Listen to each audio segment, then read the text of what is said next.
What's up, tribe? How you guys doing? Go ahead and hit that subscribe button. I hope you like this video. This is going to be your review of Real Housewives of Atlanta, season 11, episode 9. So the episode is called A Mother's Love, and I normally don't get into the names of the episodes. It's just too much to remember. But this episode is very appropriate because a lot of what we're talking about is dealing with a mother's love and from the perspective of a mom. So we start the episode off with Portia and Dennis, and Portia get on my nerves a lot, but I'm really happy for her and this pregnancy, and she having gas, she going through all the things that expected moms go through. She having the gas, and her and Dennis, they still at that phase where she don't want to pass gas in front of him, so she done held it in, and now she is miserable because he ain't leave the room fast enough. Later on in the episode, we see them go to their first, to have the first sonogram, and I've never been a mom, but I can only imagine that that's probably when shit's real. Like, you sitting there like, I'm really about to be somebody's mama. You know what I mean? And it was a really touching moment, and you could definitely see that it's just a genuine situation with her and Dennis. I'm happy for her. People can say what they want to say about them moving too fast and all that, and all that's probably valid, but hey, what you gonna do? The baby here now. We see that Cynthia is having a little going away shindig for Noelle. Noelle's getting ready to go to college. Honey, Noelle is having a full-on breakdown. She don't want to go. She told her mama she wanted everybody to leave. And she wasn't a brat about it. She wasn't like, get them out my house. She was just like, I just don't want to see anybody right now. And of course, Cynthia already ain't really want her to go. Not that Cynthia didn't want her to go to school. Cynthia wasn't ready for her baby to leave, And she called Nene, and it was, see, that's how you could tell a real friendship. Because when she first called Nene, she was like, Nene, I just don't want her to go. And Nene was like, Cynthia, she got to go. She gotta go. It's gonna be hard. And after about a week, she ain't gonna want to come home. She's gonna be homesick, but that's part of it. She gotta go. And by the time she got done, Cynthia was like, yeah, you're right. See, that's that friendship. Excuse me. That's how you can tell that these ladies, they are really friends. That wasn't no conversation for the cameras. That's how Nene was. Honey. She said, look, Cynthia. That's how you know when somebody mean it. When they hit you with the look and they break it down for you. So I'll get more into that. We'll dig deeper into that as the episode moves forward. But we saw Eva going dress shopping. And Nene done bought Marlo. Now I don't know what the hell. Marlo is such a.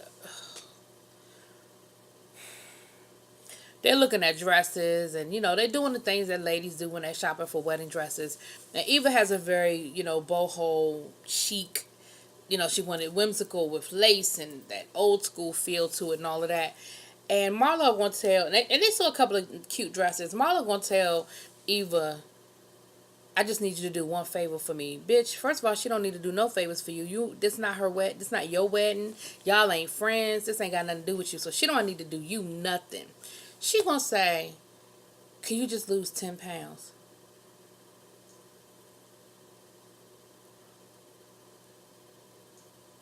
And Nene was good, because Nene said, bitch, as big, your fat ass, she said, I need to lose weight, you need to lose weight. And she jumped in before Eva could really say anything. And then she gonna tell Eva, don't let her punk you, you better say something. I said,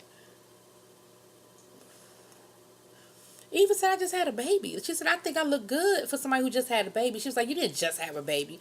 She said, I did have a baby 13 weeks ago. She was like, that ain't just having a baby, bitch. Honey, that damn Marlo, she want a peach so bad. She just want a peach so bad. She just, whatever scene she in, she wants to steal it and take over because she just wants herself a peach so damn bad. Anyway, we see another scene. I've skipped over that, my fault. We saw Nene talking to Brent. Brent ain't doing shit. Now, I don't know. I just ain't grow up like that. I ain't grow up like that.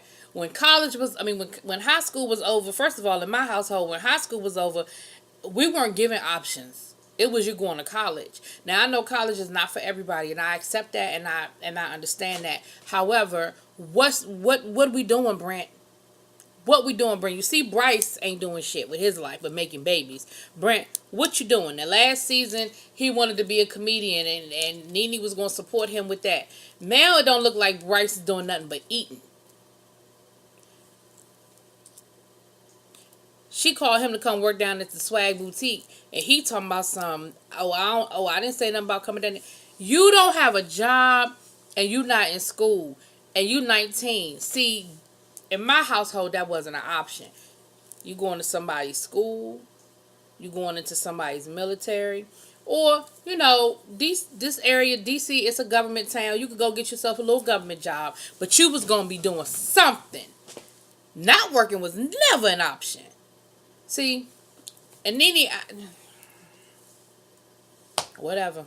Because I'm sure Bryce went to a really nice private school that had a lot of opportunities there, and I just don't understand. Bryce ain't doing shit. Neither here nor there. We saw a cute little scene with Shamari with her mom, and it was a contrived scene. Basically, it was a scene for us to get to know Shamari better. She had the boys, and basically we saw that her mom was a single mom. Her parents were divorced, and her mom had to go out and work, which is what a lot of single moms have to do. And she was saying how excuse me. Shamari was saying how when, she was younger, her mom worked 3 jobs, and how it was, hard for her because when she sort of needed a mom around, her mother wasn't there. Her mother said, well, I hope you understand why. I hope you understand that I wasn't just out running the streets. I was out trying to take care of the family. And she said, oh, no, I understood. It was a little touching moment, but you could tell it was just really for us to really just kind of get to know a little bit more where Shamari came from. But it was a nice scene, and it was nice. She said, who was it that called me a bitch? Shamari said, it's the one that got warrants. Don't even worry about her. I said, oh, okay, Shamari. Shamari be giving it now. Shamari be giving it. But it was a cute little scene. It was cute. So then, we see, okay, Candy, her mom and Todd. Okay. Come to find out, last year when Mama Joyce met up with Portia and called Todd a lemon and talking about some, my daughter made lemonade out of lemons. Come to find out, her and Todd ain't really been rocking with her ever since then. Like, he wasn't really crazy about the whole calling me a lemon thing. I can understand that. I could definitely understand that that wasn't something that made you happy.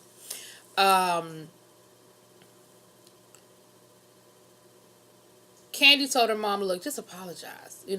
She said, y'all were doing so well. That one comment set you back 20 years, back to the beginning of our relationship. She said, and it just is really uncomfortable that y'all are back at a place where y'all are not getting along. She was like, so I really need you, just apologize. Just say, Todd, I said something I shouldn't have said, and I apologize. Her mama went on to start explaining what she meant and how she wasn't calling Todd a lemon. That she was saying Candy was a lemon, and that Mama Joyce, just say you sorry. Just say, you know what? I said it. I was wrong. I'm sorry. Because all of this, then later on in the episode when they meeting up and she's supposed to be apologizing, she starts telling the story about a lemon tree. And I'm the lemon tree, and I had these lemons, and now I feel like we're all one big tree together. What? Just say I'm sorry. It's okay.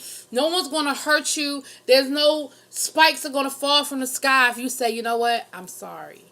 Just apologize to Todd. Just say I'm sorry.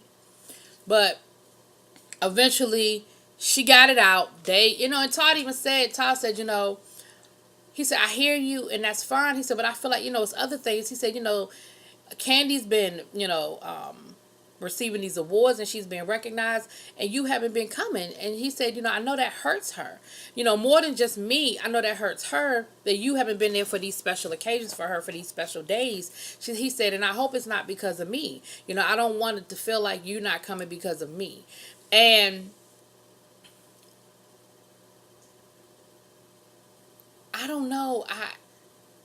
I appreciate that, because Candy even said earlier in the episode that it did kind of hurt her feelings that she's been getting all these awards and her mother hasn't been showing up. Her mother hasn't been there. So her mama been on back-to-back vacation. She said, but, I was inducted into, I think they were inducted into the Ask Me Hall of Fame and some other stuff. And she said, you weren't there. Like, that really bothered me, Um, her mother never addressed that, as far as I remember. But her and Todd did sort of apologize. I mean, she apologized to Todd, and I guess they sort of made up. Um, and sending condolences to Candy, who lost her aunt. One of the old lady gang, she passed away over the weekend, and so sending condolences to Candy and her family as they mourn that loss. Um, but last but not least, I think I covered all the preliminary storylines. Let's break into this big storyline with Cynthia Noel and her going away to college. And Cynthia, everybody's different, and I understand. See, as an educator, let me say this: this is one of the problems we saw in this episode. Is one of, and I know probably people gonna say something. One of the problems that I have seen in my experience. So this is my experience with kids who are, well, one, she was an only child, and two, she was homeschooled. That now that she has to be in an environment with all of these other people, she's terrified. She's afraid of leaving the nest because she's rotten. Cynthia talking about some, hope she don't forget to leave the shower on. Yes, I did a lot for her. You cut that girl's shower off? She can't remember to cut the damn water off? Come on, Cynthia. So yeah, one, she's spoiled rotten.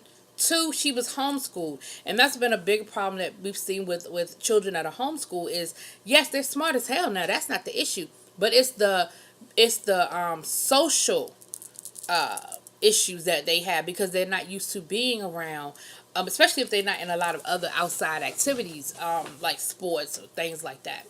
So Noelle is having a she is not feeling it. She doesn't want to go, and Leon is like, no, you're gonna get your ass on that plane. You're gonna go to college and you're gonna be all right. He was like, this is a part of life, and yes, it might be hard. Yes, it might be difficult, but guess what? You're okay. We're not going to let you fall. Like we trust that you are ready for this next step, and we're not going to let you fall. You're good. You're good. And I love it, and Cynthia was being Cynthia, honey. Cynthia ain't know the difference between chicken fried steak and fried chicken steak. Anyway, but now they say that she ended up with a room by herself. Talking about her room situation, her roommate fell through. No, her roommate ain't fall through. Cynthia paid for her to have a room by herself, cause I done been there and I done been to a HBCU. Ain't no roommate fall through. I can't say that it did happen, but I don't believe it happened. I believe Cynthia got that girl room to herself. But okay, they got her room set up and all that good stuff. And I had a lot to say about this whole situation, but I take notes, so it's all going out of my head now. But because I see both sides of the coin. And I don't think Noelle was being a brat or anything like that. I think Noelle was afraid. Remember, she's still 19 years old. She's never been away from home. It's always been just her and Cynthia. Even when Cynthia was with Peter, her and Cynthia just had this bond. And so it's a lot. It's a lot. But I think that, all it took was a couple of weeks for her to meet some people, go to a couple of parties, honey. She probably fine now.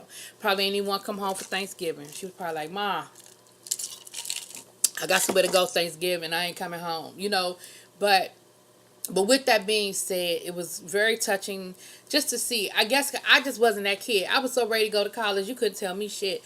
I was so, man, my stuff was probably packed 2 weeks before we left. And I do know that my mom cried. I remember that my mom did cry, but it was never a question of me going. It was never oh, I'm changing my mind or I'm not going. Honey, I couldn't wait to get on that damn. I couldn't wait. I could not wait. But it was touching to see. It was very touching to see. I love how Leon is perfect for that family because Leon, he don't entertain that bullshit. Leon's like, if you don't get your ass, come on here. Even to the point where at the end there was an Uber, and they were leaving the restaurant, and she said, "You not coming with me?" He said, "They don't allow that." They allow her in the dorm, Leon. She could have went if she wanted to. Well, Leon said, no, you are fine. You will be okay. He said, stop looking at this as if it's a bad thing. This is a great thing. This is a a pit stop in your life, that it's a great accomplishment what you've done, going away to college. She said you will be fine. And I'm sure she will be. I'm sure she will be. But anyway, that was the episode. It wasn't, looks like it's some drama popping off next week.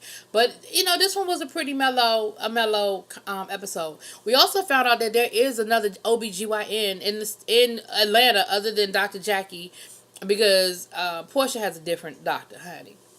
Anyway, y'all let me know what y'all think. Drop it in them comments. Peace.